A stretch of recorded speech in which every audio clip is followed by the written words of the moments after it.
Muito bem, bom dia, senhoras e senhores, sejam todos muito bem-vindos para mais um Café com Frankel. Hoje, dia 5/7/2022, agora 6 horas e 25 minutos, 28 minutos aqui no meu relógio. Sintam-se todos muito bem-vindos. Quero dizer que é uma grande alegria tê-los aqui, desculpe pelo pequeno atraso. E vamos de Café com Frankel. Bom dia, Isa, bom dia, Silva, bom dia, Cíntia, bom dia, Alexandre, bom dia, Renato. O povo estava aí, né, à espera do início da live. Muito bem. Bom dia, Ferreira, Viviane Maria, Vic, Brasil, Fá, Ferreira Caldas, também sempre presente, né? Lucas Cartaccio. Grande Lucas, bom dia, meu caro. Lucimeire de Fátima, vamos de café, tá dizendo a Lucimeire. Bora, já tomaram o café de vocês?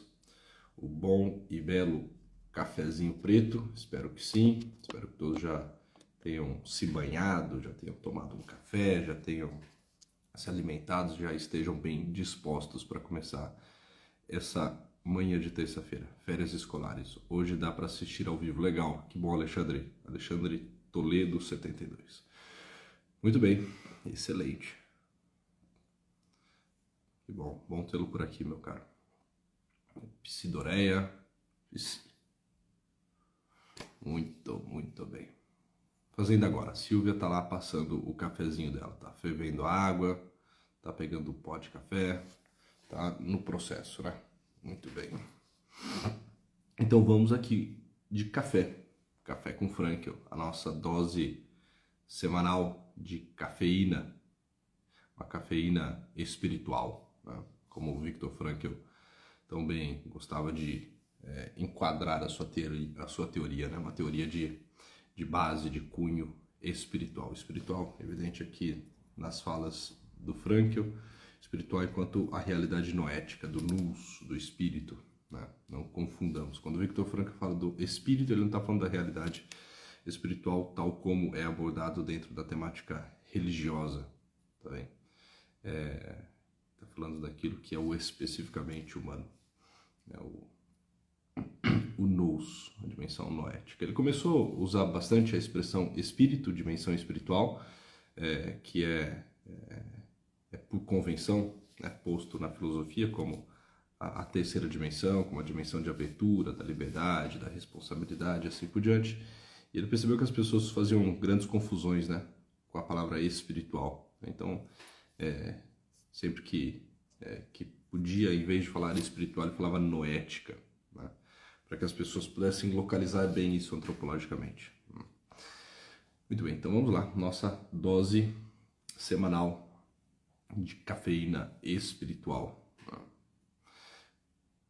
Cecília, Mariana Dudek, excelente, bom dia, muito bem. Mandem aí aviãozinho, convidem as pessoas.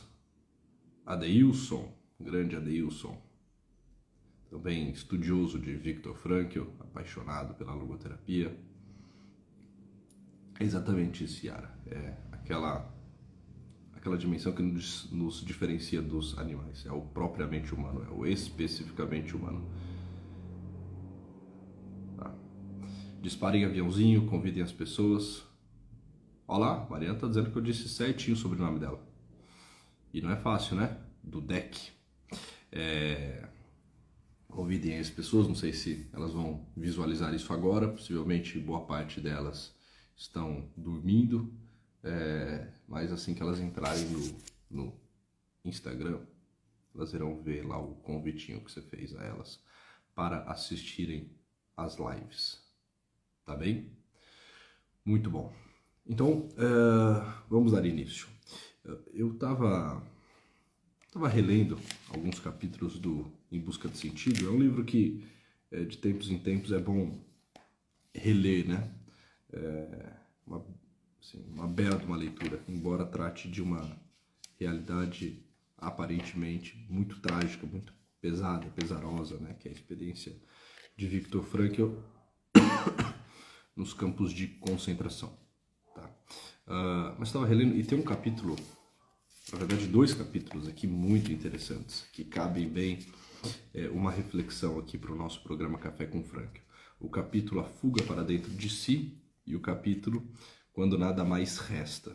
Esses 2 capítulos estão profundamente interligados. Ele começa uma reflexão no capítulo A Fuga para Dentro de Si, e ele vai desenvolver essa reflexão, esse tema, no capítulo subsequente, que é o capítulo Quando Nada Mais Resta. Então, só para que vocês possam ter a referência de onde eu estou tirando a reflexão, a meditação do nosso encontro de hoje, tá bem? Livro em Busca de Sentido, esses 2 capítulos, Fuga para Dentro de Si e Quando Nada Mais Resta. Interessante porque Viktor Frankl vai falar que,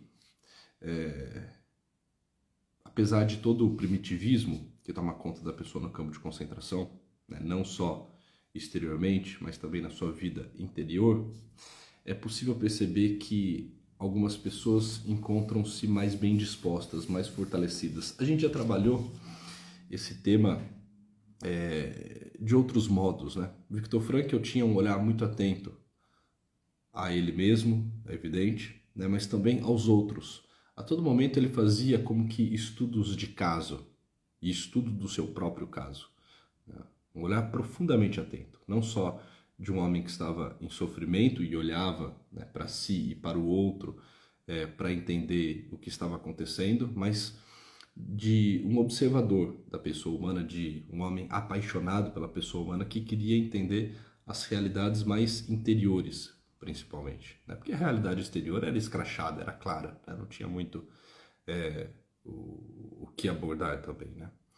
Mas um homem que ficava tentando entender os movimentos interiores da pessoa humana. Grande Bruno Fara Nentano. Precisamos fazer um café semi-logoterapêutico. Um homem que tentava a todo momento tirar conclusões, tirar reflexões, fazer meditações acerca do que acontecia no mundo interior, os movimentos interiores das pessoas. Então, você percebe que a todo momento, né, nessas experiências de campo de concentração, nessa experiência dolorosa, né, nesse experimento crucis de Viktor Frankl, ele tentava fazer comparativos. Olha, por que alguns, né, se mantêm saudáveis, por que alguns simplesmente desistem, se lançam ao fio, porque alguns diante da dor crescem, porque alguns vão sucumbir, porque alguns conseguem se alegrar, porque alguns permanecem a todo momento fechados, mal-humorados, porque alguns adoecem fisicamente, né, mais facilmente, né? Então tem também uma realidade semiológica, né? O Bruno está por aí, nas observações de Viktor Frankl, né? Como um médico, neurologista, psiquiatra, ele estava tentando entender os movimentos interiores, né, e as consequências disso tudo. E nesses 2 capítulos, que eu vou trazer aqui, né, como reflexão para vocês na manhã de hoje, ele vai, uma vez mais, tentar fazer essa leitura, né? Ou seja, tem algumas pessoas que são muito fortes, robustas fisicamente. E essas pessoas não necessariamente sobrevivem aos campos de concentração. Não necessariamente essa força e essa robustez física lhes garante uma sobrevida. Em contrapartida, tem algumas pessoas mais franzinas, fracas fisicamente, só que são sensíveis, né? Sensíveis interiormente. E essas pessoas, né, normalmente têm um mundo, e aqui está o ponto inicial da nossa reflexão também. Essas pessoas têm um mundo interior que é um mundo robusto. Elas não são fortes e robustas fisicamente.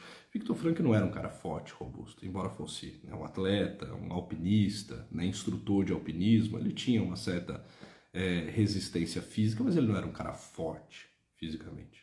Tá? Ele era relativamente pequeno, né, mais franzino, era um acadêmico, alguém que desde a tenridade teve uma vida devota aos livros, né? Um frequentador de bibliotecas, né? Então, assim, né, tava lá, né, entre o nerd, né, e aquele que cuidava um pouco do teu corpo, fazendo, né, algumas atividades físicas, né? Então assim, não era um cara forte, né? Ele falou, olha, é interessante porque tinham aqueles homens fortes, robustos, de natureza mais robusta, e tinha aquelas pessoas com um mundo interior robusto. E numa experiência como essa de dor, de dificuldade, uma experiência de campo de concentração, aquela pessoa que tem o mundo robusto, ela sai na frente. Ela não só sai na frente, ela dura mais. Ela consegue lidar, gerenciar, administrar todos os eventos que estão acontecendo na sua vida de forma mais adequada, de forma mais saudável. Tá? Essas pessoas, elas conseguem se posicionar melhor. E é exatamente isso que ele vai falar, né? Nesse primeiro capítulo, a fuga para dentro de si. Ele vai dizer, olha, é que essas pessoas tendo um mundo interior profundo e robusto, elas têm refúgio. Elas têm aonde se esconder. E aonde elas vão se esconder? Elas vão se esconder neste mundo interior. Nos momentos mais difíceis, nos momentos de grandes dificuldades, de dor, essas pessoas encontram um abrigo, encontram uma casa, encontram um lugar seguro para permanecerem por alguns minutos, por algumas horas, que seja. E isso vai lhes dar assim, a serenidade que elas necessitam para conseguir continuar, né? E ele vai relatar isso quando ele vai falar da sua esposa, a quem ele era profundamente apaixonado. Ele vai falar, olha, o fato de eu ter, né, aqui parafraseando Frankl, tá? Quando eu digo, né, ele falou isso, não necessariamente na íntegra, né? Eu estou fazendo aqui uma reflexão acerca daquilo que ele disse na íntegra, tá bem?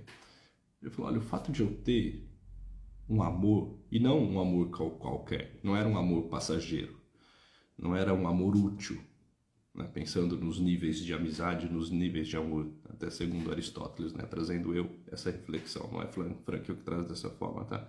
O fato de eu ter um grande amor, não um amor útil, não um amor hedonista, não um amor volátil, não um amor passageiro, não um amor carregado de sentimentos e nada mais que isso, mas um amor real, um amor bem fundamentado. O fato de eu ser um homem apaixonado,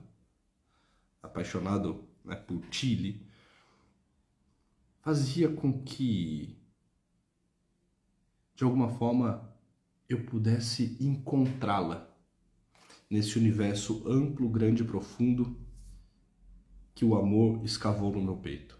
E nos momentos mais sombrios, nos dias mais difíceis, naqueles dias, ele traz aqui o relato de um dia em que nós tínhamos que marchar durante a madrugada fria em direção, né, aos buracos que íamos cavar, né? Naqueles dias em que nós éramos chicoteados, naqueles dias em que tudo ao nosso entorno parecia anunciar morte, caos e destruição, nesses dias e nesses momentos eu entrava dentro desse meu mundo interno. E lá eu dialogava profundamente com a minha esposa. E nesse mundo interno eu a visitava. E eu era visitado por ela. E eu ficava como que absorto naquele cenário. E aquilo me arrancava da realidade exterior. Ainda que, né, os meus pés estivessem tocando na neve, ainda que as minhas mãos estivessem postas no meu instrumento de trabalho, na minha picareta, no meu machado, né, na minha pá, ainda que eu estivesse lá executando a realidade exterior, é como se aquilo fosse só um movimento mecânico, extremamente frio, de alguém que está cumprindo as suas obrigações para que, né, não viesse a ser pego e morto, né, pelos soldados nazistas. Mas na verdade eu não estava lá. Onde eu estava mesmo era no meu mundo interior. Porque esse mundo interior de Frankl era profundo, era rico, era robusto. E isso dava uma sobrevida. E aqui, nesse primeiro ponto, ele nos traz um ensinamento que é fantástico. E o ensinamento é o seguinte, nós precisamos escavar esse nosso mundo interior. Nós precisamos ampliar o nosso mundo interior. Nós precisamos saber adentrar neste nosso universo interior. Porque nos momentos difíceis, Será Ele o nosso porto seguro? Será Ele, esse mundo interior, o nosso lugar de esconderijo, de apoio, mas também de encontro? Só que, e aí fica muito claro isso, né, nessa breve meditação que Frankl nos faz, só que esse mundo, ele só é escavado, ele só é erguido, ele só é construído e ele só se torna amplo quando de alguma forma eu caminho a passos largos em direção a um grande amor. E quando eu entro em contato com grandes obras, com a literatura universal, com a meditação dos textos sagrados, né? O homem que, ao longo dos meses, ao longo dos anos, durante a sua vida, foi adentrando por essas áreas, né? Quais áreas, Luiz Henrique? Vamos lá. A vivência de amores profundos, sinceros e reais, e o contato com obras que são as obras clássicas, que são os textos sagrados. Essas pessoas, elas vão, a partir destas realidades, construindo um mundo interior, que elas podem recorrer a todo momento. É muito interessante, né? Viktor Frankl, sempre num momento de grande caos, de grande dificuldade, ele evocava um texto, normalmente um texto bíblico, citava um salmo, citava uma passagem das Sagradas Escrituras, ele era um grande conhecedor das Sagradas Escrituras, e isso naquele momento era como um bálsamo para ele. Ou então evocava, né, grandes santos, grandes sábios, como por exemplo, né, ao evocar Agostinho de Hipona, né, um grande santo do século IV, século V, Viktor Frankl pega um pedaço de papel e escreve, né, numa noite escura, num barracão frio dos campos de concentração, ele escreve num papelzinho: fizeste-nos para ti, Senhor, inquieto está o nosso coração enquanto não repousar em ti. Uma frase de Santo Agostinho. Ele vai se lembrar, né, da literatura de Tolstói, ele vai usar Goethe, ele vai se lembrar, né, dos grandes homens, ele vai citar rabinos, que são grandes sábios dentro da tradição judaico-cristã, ele vai evocar os seus amores. Ou seja, é um homem de um universo interior rico, amplo, profundo, que tem aonde se esconder, que tem refúgio, que tem com quem dialogar. Não é alguém só exteriormente forte, porque ele não era tão forte exteriormente, mas era alguém interiormente robusto. E nós precisamos ampliar também o nosso universo interior. Nós precisamos saber formar bem o nosso imaginário. Porque nos momentos difíceis, e todos nós teremos os nossos momentos difíceis, talvez não sejamos prisioneiros, muito dificilmente isso venha a acontecer conosco, né?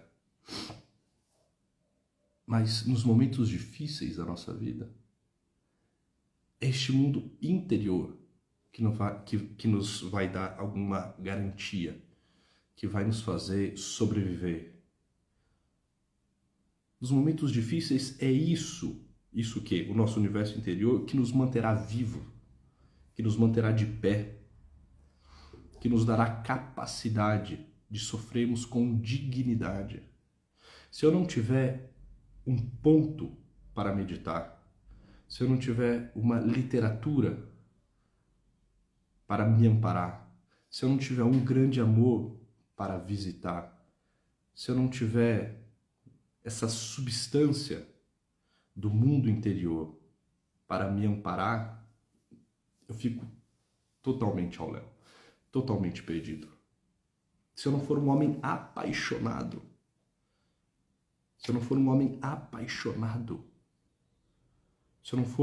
um amante, nos momentos difíceis eu permanecerei só.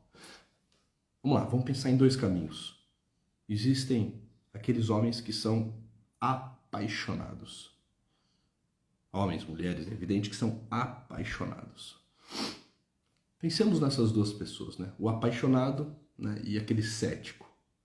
E aquela pessoa que não ama nada verdadeiramente. Não ama nada verdadeiramente. Pensemos nesses dois. E pensemos nesses dois no momento da dor, no momento da tribulação, no momento da dificuldade, no momento em que a chama sobe em que o fogo sobe, em que a temperatura sobe. Pensemos nessas duas pessoas, postas numa dificuldade terrível. O homem apaixonado diante de uma dificuldade, o homem apaixonado na hora da dor, ele se lembra imediatamente da sua amada, do seu grande amor. Rapidamente, é quase que um caminho certo, já mielinizado, um caminho possível, quase que uma realidade instintiva, uma instintividade espiritual, né? Ou seja, aquele que ama na hora da dor, ele se lembra imediatamente da sua amada, do seu amor.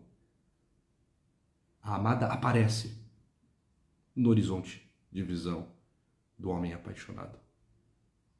Ele não só a vê, como ele se sente visto por ela, como ele se sente contemplado, alcançado pelo olhar deste a quem ele ama, desta a quem ele ama. E aquilo lhe coloca diante de um encontro e faz com que ele estabeleça um diálogo. E o mundo naquele momento se torna para ele não difícil e pesaroso, senão luminoso e cativante. Agora, bem diferente é a sorte daquele que não ama, do cético. Este, na hora da dor, na hora da dificuldade, na hora da provação, ele não se lembra de absolutamente ninguém. Ele só é capaz de pensar nele mesmo.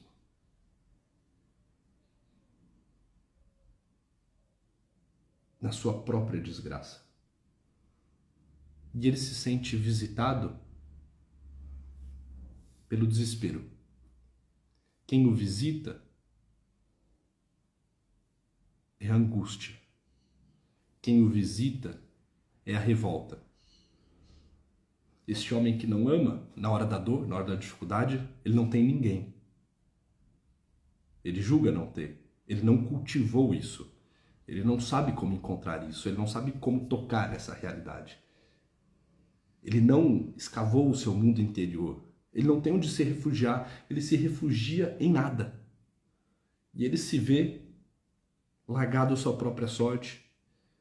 Ele só vê a sua própria desgraça na situação.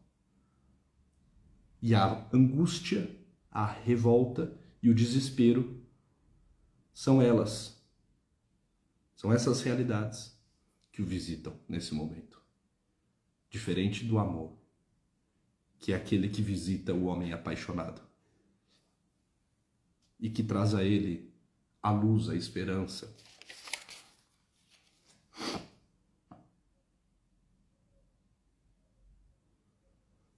E Frankl nos traz isso nesses dois capítulos assim de forma apaixonada, de forma magistral. Ou nós temos um mundo interior profundo, amplo, ou então, nos momentos difíceis, nós nos tornaremos solitários, miseráveis e ficaremos desesperados. E Viktor Frankl diz, olha, nesses momentos difíceis eu ia ao encontro da minha esposa. E ele dizia, pouco importa se ela estivesse viva ou morta, já nem me importava. Ele falou, porque eu não sabia mesmo se ela estaria viva. Porque ela também se tornou prisioneira dos campos de concentração, não sei qual foi a situação dela. Ele falou, mas pouco importa, se no momento em que eu estava num profundo diálogo com a minha esposa, fugindo da realidade exterior, para entrar no meu universo interior, no qual eu a encontrava. Se naquele momento alguém chegasse para mim e dissesse, Frankl, a tua esposa morreu. Ele falou, eu continuaria exatamente ali, fazendo o que eu estava fazendo. Porque não era uma realidade mais física. Era um encontro espiritual. Se alguém me dissesse que ela estava morta, eu continuaria enamorando a ela, eu continuaria encontrando-a, eu continuaria naquele diálogo com ela, porque aquilo não era, tendo em vista uma realidade física, mas um amor que já estava eternizado, uma realidade que era uma realidade para além da realidade física e material. Ela estava lá e eu estava diante dela. E nós conversávamos, e nós dialogávamos, e nós falávamos de amor e nos amávamos. E não só isso, né? Quando Viktor Frankl vai evocando a própria realidade do amor, o amor do Criador, o amor de Deus, ele vai escavando o seu universo interior. Ele vai falar que num desses momentos difíceis em que ele entra no seu mundo interior, ele se dá conta do que quer dizer o Cântico 8 das Escrituras. Naquele momento, apercebo-me da verdade, diz Viktor Frankl. E aí ele cita esse cântico. Põe-me como selo sobre o teu coração, porque o amor é mais forte do que a morte. Ou seja, se o amado estiver como um selo gravado, posto, bem fixado no coração do amante, aquele amor consegue se tornar mais forte do que qualquer desgraça, do que a própria morte. É aquilo que vai dizer o Salmo 15, né? Salvo engano, é o Salmo 15, no qual o salmista diz: tenho sempre o Senhor ante os meus olhos, pois se o tenho ao meu lado não vacilo. Ou seja, se nós tivermos o nosso amado ante os nossos olhos, se os nossos olhos estiverem fixos nele, nós, de alguma forma, começamos a escavar o nosso mundo interior, que já não é, para aquele que ama, um mundo interior pequeno, tíbio, frio, sem vida, mas se torna como que uma catedral ampla, bela, grande, alta, luminosa. Quem ama vai fazendo do seu mundo interior uma catedral.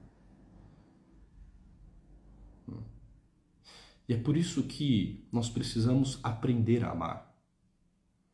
E é por isso que nós precisamos cultivar grandes, verdadeiros e sinceros amores.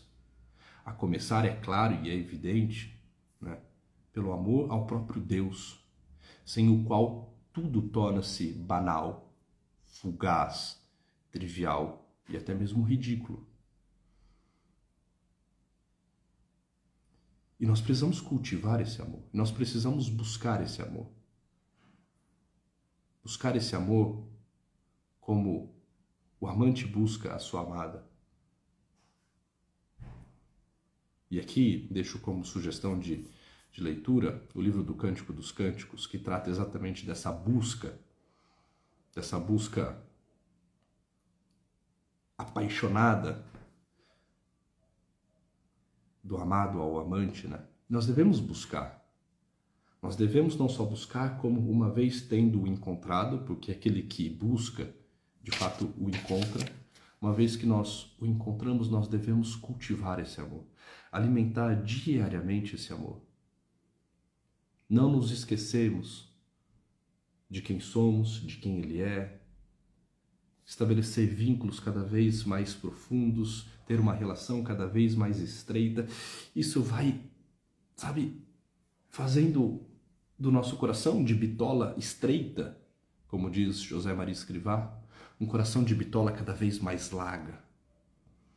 Isso vai nos fazendo homens magnânimos, de alma tensionada, de alma grande.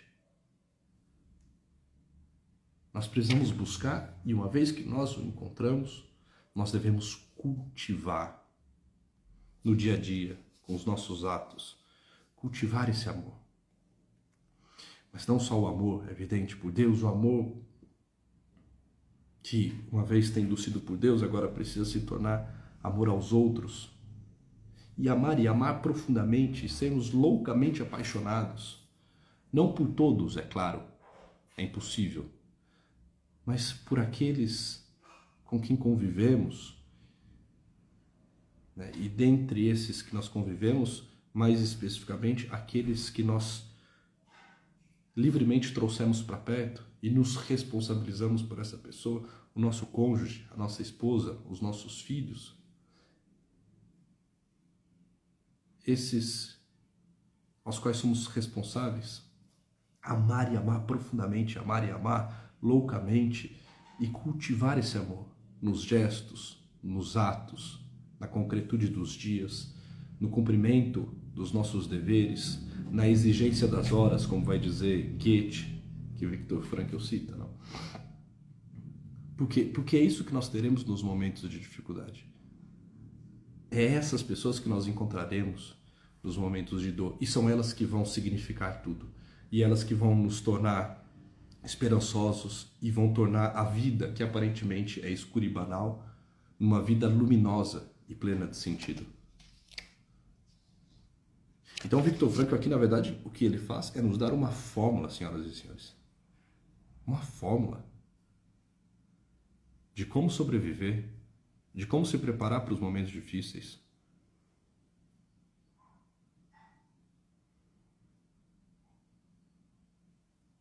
É impressionante, né? Ele vai dizer: passo a compreender que a pessoa, mesmo que nada mais lhe reste neste mundo, pode tornar-se bem-aventurada,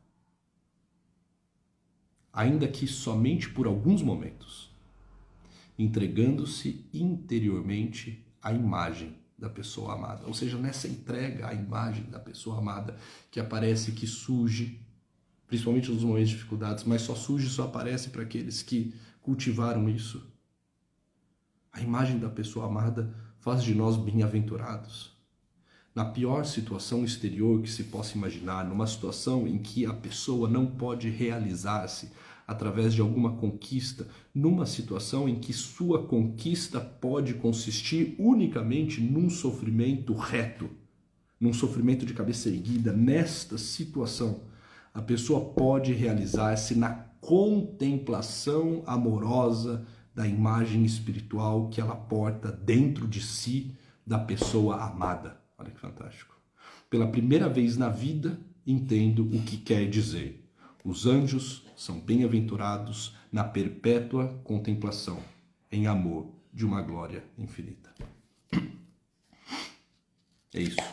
São 7 horas em ponto. É isso. Quero agradecê-los muito. Obrigado por estarem aqui, né, por permanecerem aqui.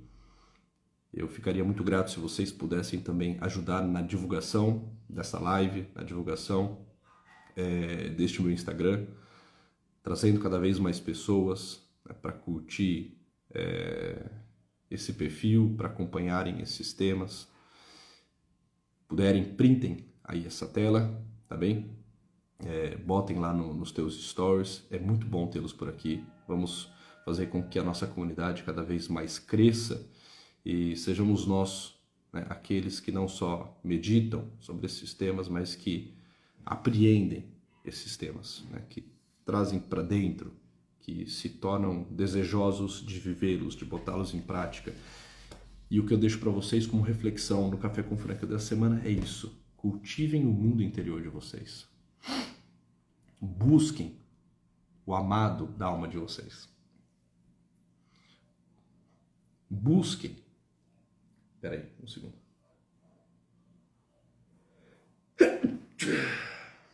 Veio no final, mas veio, né? Ele sempre vem. Busquem amores reais, sinceros, profundos. Isso tudo fará do teu coração, do teu interior, uma grande catedral. Tá? Façamos isso, assim, nos comprometamos de fato com isso. Tá bem? Obrigado, Lucas. Lucas está mandando saúde. Obrigado, tá bem? Tá bem, senhoras e senhores? Hoje, rapidinho, terminando aqui, ó. Hoje, 9 horas da noite, série Personalidades, tá bem? O Júnior Vulcan vai falar sobre um grande homem, tem um carinho, né, absurdo por esse homem, por esse grande gênio, né, por esse grande apaixonado, que é Gilbert Chesterton, né, Gilbert K. Chesterton. Nós vamos falar hoje na série Personalidades sobre Chesterton. Então, Estejam presentes às 9 horas da noite, convidem também as pessoas de casa, amigos, as pessoas do trabalho para participarem da série Personalidades. Nos vemos ainda hoje às 9 horas da noite, tá bem? É muito bom tê-los por aqui, tenham todos uma boa terça-feira, fiquem com Deus e até logo mais à noite. Tchau!